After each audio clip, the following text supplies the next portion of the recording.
Let's begin Yes. in terms from Mother's Day. Yes. Most of us love our mothers, Yes. but sometimes our mothers have gone through experiences, and your own story Yes. is a story that helps us see that mothers can be wounded, Yes. and in turn they can end up hurting their own children. That's true. Because of something they've gone through, but they have not healed. Yes. Where do we begin the journey of realigning families? Where do we begin the journey of realigning families? I think when we think about realigning families, then we have to see ourselves, Tess, as being future mothers. We have to see ourselves as touching generations. And for me, every time I look at it, then I have to look at and say, we have to begin by taking our own healing journey by ourselves as individuals. And I'd like to look at the Bible, and if we could look at Ruth chapter 1 from verse 20 to 21, then we see there what the Bible says, and she said unto them, speaking, Naomi speaking, she said unto them, call me not Mara, Naomi, call me Mara, for the Almighty has dealt very bitterly with me. And then she goes on to say, I went out full, and the Lord has brought me home again empty. I want you to realize that Naomi was in the house of God, but she left full. Meaning that she was in this place. Something happens to you when you are worshiping and you're full. Mm-hmm. Tell us about that. You worship, but really there is no intimacy because you don't have a real hunger for God. Realize that by the time Naomi was leaving the house of bread, she had a husband, she had children.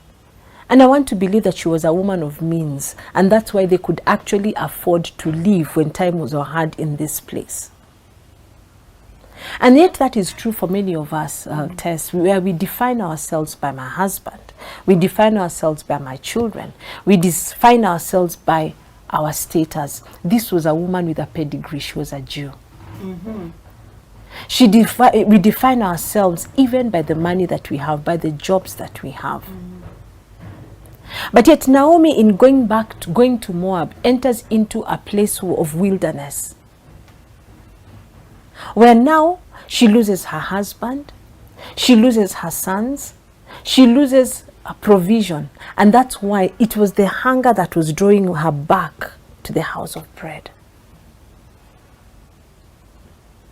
And so I want us to realize that the first thing that Naomi does is that she comes into contact. She collides with her past. She collides with Bethlehem. And so for us, even for us to begin that journey, is not to go us back necessarily where we were physically born, but it is to go back in our minds, in the picture, in the imagination of our minds, that we can begin to remember what we looked like before every hurt, every pain, every bitterness, every loss happened to us. Naomi had to come to that place of asking and saying, no, don't call me Naomi, call me Mara. I am bitter. What bitterness are we dealing with, Tess? We have to come to that place where we remember who we were before, and we see ourselves for who we are now and face up to our truth. When you take the example of Naomi, yes, she left Bethlehem with her husband, yes, and 2 sons. Yes. Only to go to the foreign land, yes, and she lost her husband, yes, and her 2 sons. Yes. So this is a grieving woman. Yes. What would you tell women out there who have gone through so much pain, and as you say, she comes back and she says, don't call me Naomi. I believe Naomi means pleasant. Yes. But now she comes back and she wants to be called Mara, meaning bitter. Yes. And I believe that it's a story of a lot of women. Not necessarily they have lost through death. Yes. But they have lost through miscarriage. Through relationships. Through bad jobs. Where do they begin that journey? Sometimes there's even a crisis of faith, because Naomi is even changing what she believes about herself because of the experience she has gone through. Yes. So what you were saying about going back to remember who we were before, yes, where do we start that journey from? I believe it's in accepting the wilderness, Tess. You know, many times the gospel has been preached as a solution away from the wilderness, and yet sometimes God will use the wilderness to cause us to collide with our true identity. realize that Naomi, of course, she had everything. And even as she's coming into this place of having to face up with her past, then you'll realize that something changes. Not because she changed, the circumstances have changed, but it is something within her that begins to change. Where yes, sometimes you have faced a broken marriage. Sometimes you have faced a broken relationship. Sometimes, yes, your finances have gone wrong. Sometimes your business has gone wrong. And yes, it is bringing you into that place of emptiness. But I just want to encourage, whether it is a man or a woman, that wilderness, that place of brokenness does not necessarily mean that it's going to be the end of the road for you. If only you can come into that place where you can allow yourself, because the thing that most of us do is to cover it with a carpet and act like everything is okay. We never really deal with our emotions. We never really deal with our wounds. And because we didn't deal with our emotions, because we didn't deal with our wounds, we tend to bleed on other people. Realize that before Naomi comes to this place, she tells Orpah and Ruth, just stay behind, don't follow me, I have nothing to give you. She felt she had attached all her worth on these external things. Let's look at the relationship between Naomi and her daughter-in-law. Yes. You know, this is a relationship, especially, I don't know whether it's just in the African culture, but a lot of mother-in-laws not necessarily have a good relationship with their daughters-in-law. Yes. But we see that this was a woman, though she was hurting, she was willing to hold these women and tell them, I have nothing more to give you. Leave them at a good place. You know, someone might be bitter and feel like, you're the reason why my sons died. But this woman allows Orpah to go, but yes, Ruth to go with her. Yes. So I look at Naomi as someone who embraces a daughter-in-law. To the extent that they go back home, yes, and she helps her even to start her life again with Boaz. Yes. For people who are starting life again because of one reason or another, what's your advice? Okay, for me, first and foremost, before Naomi was able to change her heart and begin to see Ruth not as a widow, but to see and begin to see her the potential in her, she had to take her own healing journey. She had to confound her truth. And when she confounded her truth and was able to see herself correctly, and remember that she went back to the house of bread, she went back to the house of God. It talks to us about really going back to having an intimate relationship with God. And granted, just like you said, sometimes the strained relationships that people are having, even with their mothers-in-law, is not necessarily that the mothers-in-law are bad people. Trace back, most mothers-in-law are never treated well themselves. And because they never healed, any wound that you never heal from, you will tend to hurt another person. Any mother, any woman who has not healed will tend to hurt other women around her. And that removes the conversation, brings us to the conversation test, where many people say that women don't know how to interact with one another. It's not true. It is because the women that we mostly encountered did not heal. And because they did not heal, and did not go back into the place of intimacy with God, because as you go back into the place of intimacy with God, then he begins to fill you with his love. And when he fills you with his love and your soul is healed, then you're able to love others out of the overflow. Let's look at the fathers. Yes. Father's Day is coming up. Yes. I think sometimes we celebrate mothers so much. Yes. But Father's Day passes so quickly. Yes. How do we start celebrating our fathers for what they've done in our lives? In fact, let me be honest with you. My personal thoughts has been that, of course, who throws the party? Let's agree. Within the home, who organizes the party? It's the mothers. It is the mothers. Yeah. You get. Yeah. And so because we were also dealing with people also, they themselves, who had not also healed, so therefore we were celebrating, honestly, we were celebrating brokenness. And that's why we continued transferring brokenness from generation to generation. But you know what? Now we are saying, no. It is time for the women, the pillars of the home, to find healing. realized that as Naomi herself was going through her situation and was coming into this place, the house of bread, where she encounters and begins to say, no, call me this, and then now she confronts her truth and now gets into the house of bread, what then happens is that her own perspective, the way she treats Ruth, changes. She then now does not just see Ruth just as a daughter-in-law. First and foremost, before that, remember that Naomi remembers her own identity. Remember, this is the same woman who says, don't call me Naomi, call me Mara. But now she says, I remember my identity. I have a kinsman redeemer called Boaz. We do have, you understand? Yeah. So once you heal as a woman, what happens? You remember your identity.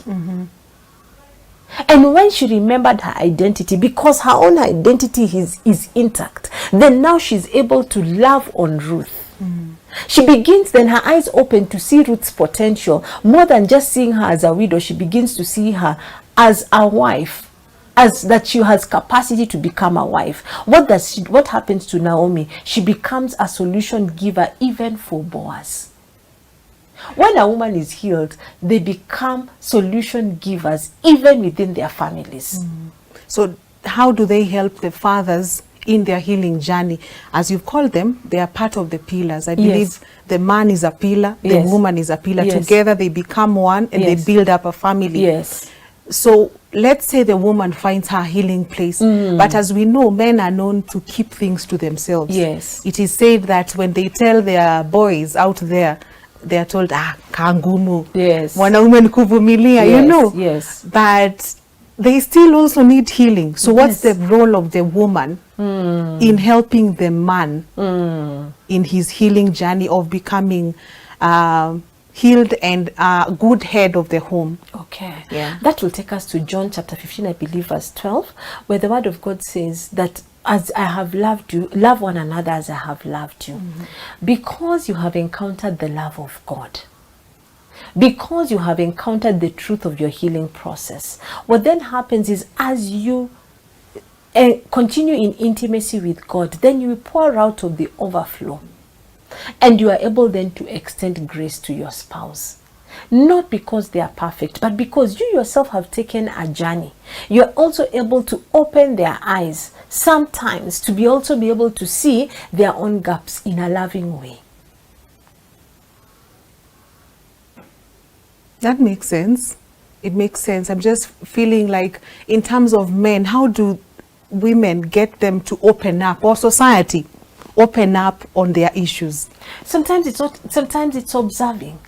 You understand? This is your spouse, or this is someone that you have been around with. So you can also be able to see that there's a way that they are sensitive about issues. There's a way that maybe because of where they came from, there are things that they are carrying. Because you yourself have taken the journey, it helps you to have sensitivity. It helps you to have wisdom, to then begin to see what might also be affecting your significant other, what also might be affecting the people around you. That's what healing does to us. And remember that as women, we are not only called as nurturers for our own biological children. Sometimes we will be nurturers even for children of other people that we have not necessarily birthed. But taking the inner journey helps us to have sensitivity for our spouses, for the people around us. And then you realize that, going back to Naomi, she became a blessing even to Boaz. She was able to see Boaz's needs. That's true. You get it? And she was able to guide Ruth, so that then tell Ruth, this is what you do, this is what you do, for you to be able to achieve that which you are needed. She began to see potential in Ruth. Only a healed woman can be able to do that. That's great. Let's look at the children in the family. Now that the mother is healed, and let's just say they're in a journey, because I believe it's a journey step by step. That's true. How do they reconcile with their children? Perhaps things happen in families. A parent may not see eye to eye because of what a child has done from, childhood, just being rebellious, especially at the teenage age. How can children reconcile especially mature children, not very young children, we tend to give them more grace. But how can children reconcile with their parents so that they can be realigned, since we are talking about aligning families? Yes. I think the truth is, even when you look at it in the context of a marriage, the woman is coming from her own form of dysfunction. The man is coming from their own form of dysfunction. And therefore, as we talk about aligning families, we have to understand that both parties have to give each other space to be able to heal within the context of the marriage. That's true. And once you're able to extend, first of all, yourself grace, extend your spouse grace so that they heal as you heal, what will then happen? Oneness in marriage then is able to come. The truth is, Tess, on the wedding day, all you have are rings and certificates. That's true. Oneness has to be worked on. And the thing that we have been missing is because we honestly didn't talk about the place of people being broken. We honestly didn't talk about people coming and lending each other grace so that the two parties can be able to heal. And as the two parties then heal, they're able to then also help their children to become better. Why? Because just like Naomi, you begin to see potential in the next generation. I know you ran a program, the ReAlignment program. Yes. How do you help families get through in that journey we are talking about of alignment? Of alignment, as far as family is concerned. I think for me, having taken our own journey, by the way, Tess, I also healed within my marriage. Wow. I came broken. And so I have also understood. And I remember one time talking with my husband about rejection. And my husband asked me, do you know how difficult it was to live with you for the first 6 years? What? 6 months. Oh, 6 months. 6 months. 6 years. Not 6 years, 6 months. I would have been, he really persevered. No. 6 months. Yeah. But, and he also told me, now I understand why people divorce within the first year of marriage. Okay. You understand? Yeah. Because everyone assumes that in the first year you're having a honeymoon. Yeah, actually it is true. Most people assume that. Yeah. And so when you get into a marriage situation and you don't find the honeymoon, you think that you're mismatched. Far from it. It's because you're carrying your brokenness. I was carrying rejection. And so because of the rejection I was carrying, I had an over expectation of my husband. That you expect something only that God can be able to give to you. And so I had to heal fast. As I healed fast for myself, then now, when you're healed, Tess, something happens to your intimacy with God. Tell us about that personal journey of healing, the way you're talking about your intimacy with God. Yes. That now helped you to heal so that you can have a better intimate relationship with your husband. Yes. Tell us about that. Okay, so remember how my own rejection journey came. It started at childbirth. I was born number 4, and so the 3 children before me were girls. So my mother expected a boy. When I turned out to be a girl, my mother at first rejected to breastfeed me. She did not even take me for vaccination. Wow. So I didn't have whooping cough, polio, or any other. I mean, really, I was exposed to every sort of. And you didn't get sick? I didn't. I am here by the grace of God. You know, that's a miracle. You are a miracle. I believe that with all my heart. And I know that God sustained me because he had a greater purpose with me. Amen.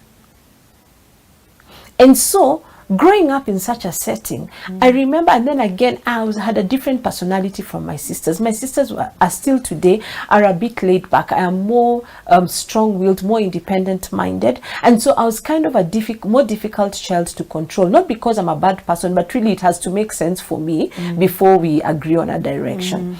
And so I grew up struggling to find my sense of identity, even within the context of my own family.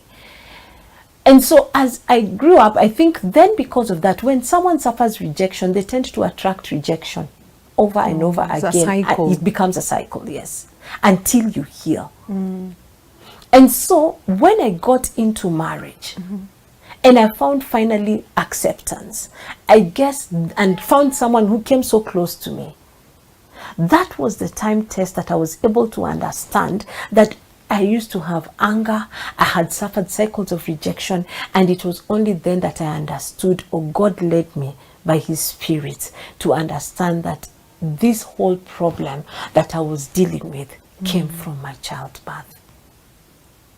And that was the time that I began then to see life through the lens of my mother's situation. Because my own mother had been forced into marriage. Oh. Yes. Wow. So for her, having been forced into marriage, one, her dreams had already been shattered. Two, she was here hoping that at least in those days, a boy comes to validate your position. Now, this last card that she has also let her down. Then I also began to see that my own mother faced a lot of rejection within also her marital family. So she only extended what she already had. To Exactly. you. Okay. Exactly. So, but you broke the cycle by healing. How was that journey of healing? That's the part. Yes, now the journey of healing started with now what I was telling you, colliding with your past. My mother wasn't there by the time I was reconciling this. She was long dead and buried. Oh. Yes. So you couldn't even go to ask her? Oh no, I knew these stories, but I never knew that this is what had affected me. And so I talk about the safe space because then I was able to open up to my husband and tell him this is what I carried. He allowed me that safe space and I was able then to begin to heal. So that vulnerability to him allowed us then to come to a place of connection. Sounds great. You get it? Yeah. Yes. And that's where your healing came? That's where my healing began, yes. So today you are a healed woman. Oh, glory to helping God. Other women and men other to men heal. and women, because Tess, the greatest thing that happens when you are carrying wounds is that you never are able to rise up to your fullest potential. Oh no. Yes, I was a gifted woman. Even as a child, I was a speaker. As a child, I was a writer. But can you imagine all those gifts went? Sorry? They were rekindled when you healed? They were rekindled when I healed. I then discovered my writing. Then I discovered my speaking. And so for me, the burden, even as you talk about realignment, the realignment program and realigning families, the burden then became for me. How many other people are out there, their gifts and abilities lost just because they are carrying wounds? Yeah. And as far as marriage is concerned, we also have had to take a journey, a healing journey for both of us. And so we have come up with a program called the Reconnect program. And this is it. This is how it has come about. We realized that sometimes a wife would come for the program. And then after they came for the program, they would recommend to their husbands. And so when their husbands also came and they were able to see first and all themselves correctly, and they were able now to empathize with their wives, what happens is that these couples then were able then to come to the place of oneness. Because unless you're vulnerable to yourself, then vulnerable to your spouse, you cannot have connection. Let me tell you, that is the greatest desire for God in marriage. For people to connect For and be people one. to connect and be one. When you connect and you're one, and you're standing on Christian values, what will happen? You are able then to raise children and bring out their potential. And you're able then to go out, even as a couple, even as individuals, to do great exploits in the marketplace. Great insights. Even as I see that our time is running out, Yes. I want us to just look at their rebellious child, because we know that sometimes even a father can be a pastor. Yes. And the mother is a deacon or just in the church. Yes. But a child goes wayward. How do we bring back this child with love back to the fold? Back to the fold. I think the first thing is that we have to address the what is it called, the soul. Sometimes even as pastors' children, they are killed by their over expectation. It's almost like they're never allowed to truly experience their childhood. They're never allowed to truly experience and express their individuality. So we have to deal with their brokenness. What is the sense of emptiness that they are feeling within, and encourage them to find their true identity, not withstanding the fact that they have societal pressure, because that is what tends to bring them down. So we have to help them to find their identity, and once they find their identity, it then becomes easier for them to again find their own journey with God, because they will also go through their own wilderness where they don't seem to understand this God of their father, and we have to allow them to experience their own wilderness and experience their own intimacy with God. And sometimes that will look like rebellion, yet it is in that wilderness that they will come back into their house of bread. That's great. Give us your parting shot, even as you speak to families on realignment, and tell them what platform you offer for such things. All right. Yeah. I'm here to encourage every married man, even let's start with the single person, to tell you that there is hope for you to be whole, for you to be able to connect with another person holistically, in spirit, in soul, in body. And that tells you why the body of Christ is always insisting, do not be unequally yoked with another.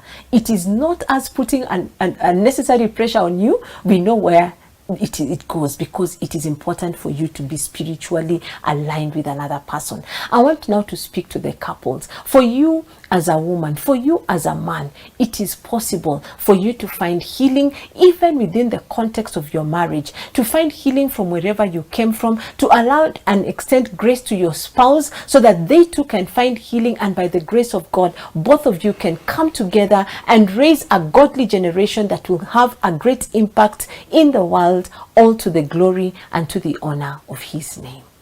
Thank you so much, Judy. You're welcome. Together with your husband, for making time. I believe people have been blessed, encouraged, guided, that we start with our intimacy with God. Yes. And when that is sorted out, we are healed enough to even relate.